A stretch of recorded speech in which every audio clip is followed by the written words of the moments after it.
Happy New Year. I hope you all had a great holiday season. I'm back today to talk about my favorite books that I read in 2018. I wanted to first mention though that I got some new lighting and a new microphone for my camera, so hopefully this video is a little better quality than my videos have been.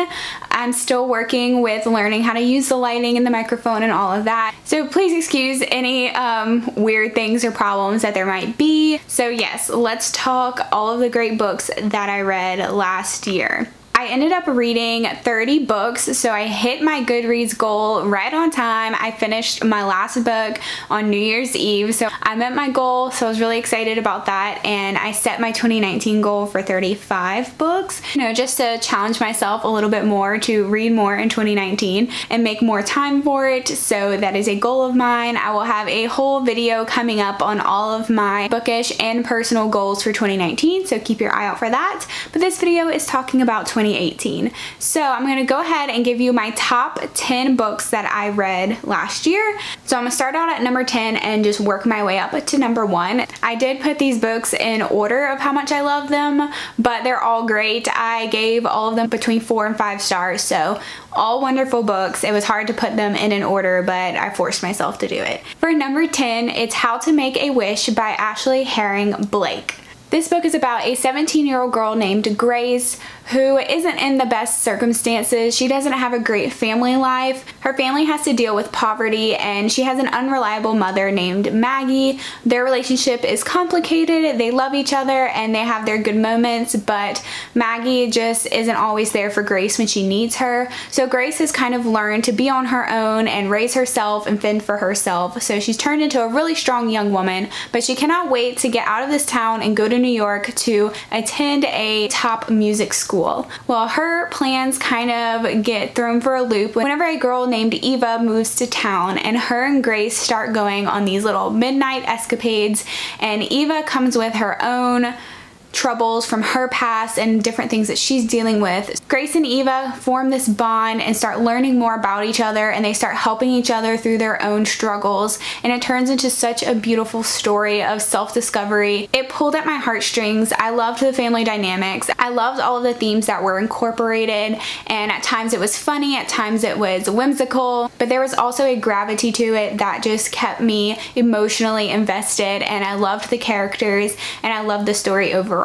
Coming in at number 9 is The Thing Around Your Neck by Chimamanda Adichie. This is a collection of short stories all about what life is like in Nigeria. It also focuses on characters that are going through the process of immigrating from Nigeria to the US. So for me, this was such an insightful and eye-opening book full of really emotional and raw and real stories. I didn't fall in love with every single one of the stories, but the stories that I did love just hit me so hard, and I just felt so much for these characters.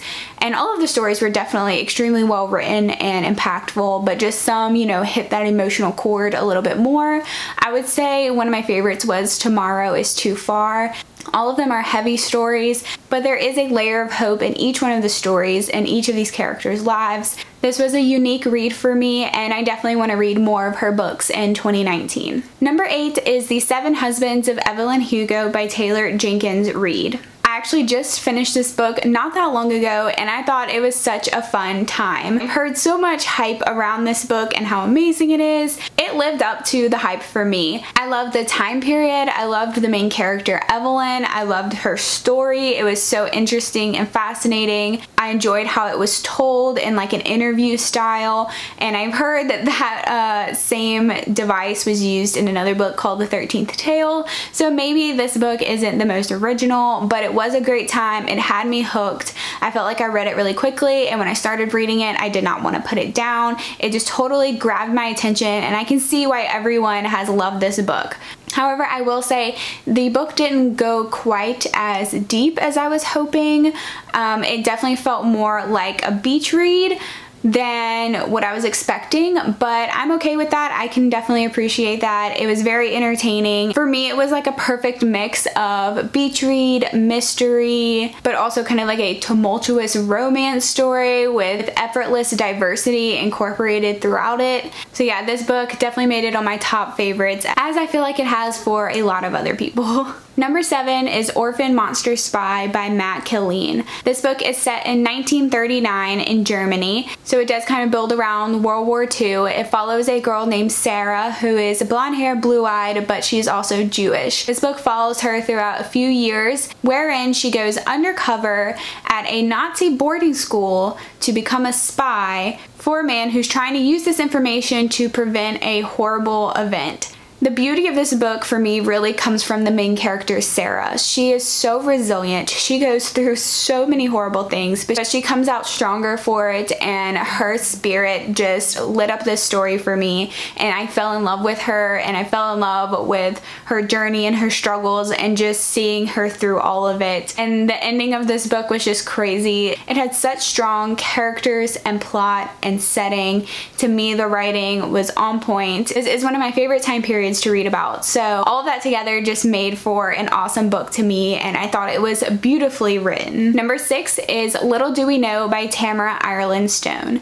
This is a contemporary story that follows two friends named Hannah and Emery. They grew up next door to each other. They used to be inseparable, but in high school something happens that tears them apart. And when you start this book, you don't know what that event is, but you see from both of their perspectives and the lives that they live and how what's happened between them affects them in the present. So this book is all about Hannah and Emery learning to grow on their own individually, and then how their paths end up bringing them back together. I love books about friends and friendships and that have really good family dynamics as well, and so I feel like this is one of those books. The writing was so strong and emotional, and by the end of it I had chills and tears in my eyes. It hit me right in the feels and in the heartstrings, and I just thought it was such a beautiful story, and it really left an impact on me. Tamara Ireland Stone is one of my favorite authors, so her books never disappoint. At number 5, I have Truly Devious by Maureen Johnson.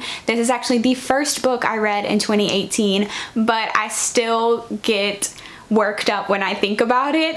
The sequel is coming out very soon, and I am so excited to read it. I can't wait to pick it up, because let me tell you, the first thing I have to say about Truly Devious is that it leaves off on a pretty big cliffhanger.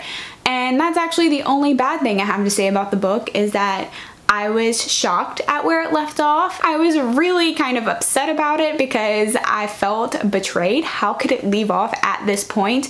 I just couldn't believe that Maureen Johnson did that to us, but the next book, called The Vanishing Stair, will be out very soon, and hopefully we can get some more answers. But let me just tell you what this book's about in case you don't know. Our main character is a girl named Stevie Bell who starts at a boarding school called Ellingham Academy. This boarding school is very secluded up in the mountains, and there's this huge mystery surrounding it. Stevie is a true crime mystery thriller buff. She loves trying to figure out crimes and solving murders and all that kind of thing. So to her, this boarding school is the ultimate unsolved crime. The founder of the boarding school loves riddles, so he built this school kind of all around riddles and creative thinkers and people who think outside of the box. One day his wife and daughter went missing, and all that was left behind was a riddle that was signed by someone who called themselves Truly Devious. Their kidnapping slash murder were never solved, and so that's where Stevie comes in.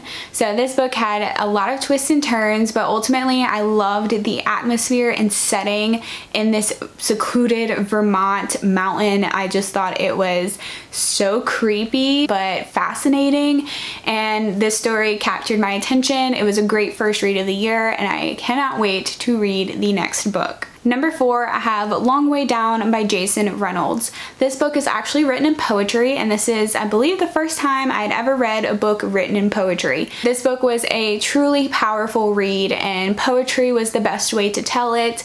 I don't want to give too much information about it because I feel like the importance of this book really comes out as you read it and how you interpret the poetry. I thought it was a beautiful story. I thought it was very important and impactful, and I had to read the ending multiple times just because it was so stunning. The theme of this book is the unending cycle of gun violence and poverty, especially in minority communities. We follow a 15-year-old black boy named Will, and he gets into an elevator one day with a gun in his waistband to enact revenge for his brother's death.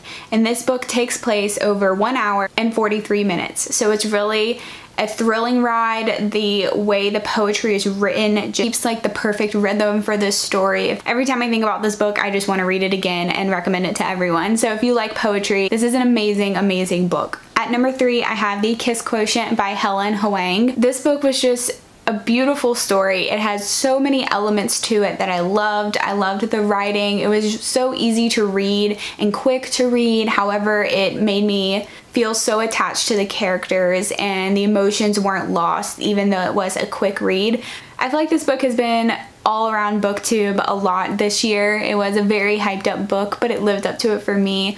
We follow Stella, who has Asperger's, and I loved the way that she saw the world. I loved seeing through her perspective. I also enjoyed seeing her learn how to love and learn how to let other people love her in her own way and on her terms. It was a heartwarming story and it had all of the feels. Stella thinks that she needs practice with dating, so she hires someone to help her out named Michael, and of course things don't really stay platonic for very long, and I just loved her and Michael's love and their story, and I just had to keep reading to see what was gonna happen. At number 2, I have My Lady Jane by Cynthia Hand, Brody Ashton, and Jodi Meadows. I thought this book was absolutely hilarious and engaging, and I loved the historical setting of it, and I also loved the magical elements to it. I thought it mixed genres so well. One thing that I think is really unique about this book, but I enjoyed so much, was that the authors kind of break the fourth wall and actually talk to the reader at times, and this to me just made it so quirky but charming. I just really had such a good time reading this story. It's kind of like a retelling of the story of Lady Jane Grey, so this book follows that Jane, but is an alternate story to what actually happened. So Jane kind of gets swept up in this conspiracy. There are people in this world that can turn into animals, and I just thought this book was amazing. My number 1 read of 2018 is Vicious by V.E. Schwab. This book just put together so many genres that I love. I love science, I love medicine, I love sci-fi, I love scary books, I love creepy books. And this book just kind of put all of those things together, and it was beautiful. At times people are villains, at times people are heroes. It's never cut and dry, it's never black and white, and I loved that exploration in this story. I loved the characters. They just grabbed my heart. It was such a fascinating story that took me by surprise. I knew it was going to be good because of all of the hype, but I just didn't know it was going to be that good. We followed 2 characters, Victor and Eli. They were best friends in college. They were in medical school and they had to come up with the thesis for their doctorate, and Eli comes up with a thesis of exploring the idea of extraordinary people who have special powers due to the fact that they had a near-death experience. Victor kind of jumps on this bandwagon, and him and Eli expand on this idea, and they start crossing some lines. There's also a storyline that takes place 10 years in the future. We don't really know what happened in those 10 years, but this whole book is about going through all of that, and I loved how the 2 timelines were woven together. I enjoyed the past as much as I enjoyed the present storyline, and I just loved this book, and I'm about to read the next book, Vengeful, so hopefully I love that one as well. Those are my top 10 books of 2018. I hope you enjoyed this video. Maybe you got some good book recommendations for this year. Let me know in the comments the best books that you read in 2018 because I'd love to add them to my list. And please check the description. I'll have links to all of my full reviews that I've done for the books that I've mentioned in this video if you want to know more or hear more of my thoughts. Thank you so much for watching, and thank you for supporting me and watching my videos and commenting and showing me love all of last year. I really appreciate it. I know in 2018 my channel was kind of all over the place. I was trying out new things. I wasn't really consistent. Sometimes I uploaded more than others, but thank you for sticking with me, and here's to a new year. Thank you so much for watching, and I'll see you next time. Bye.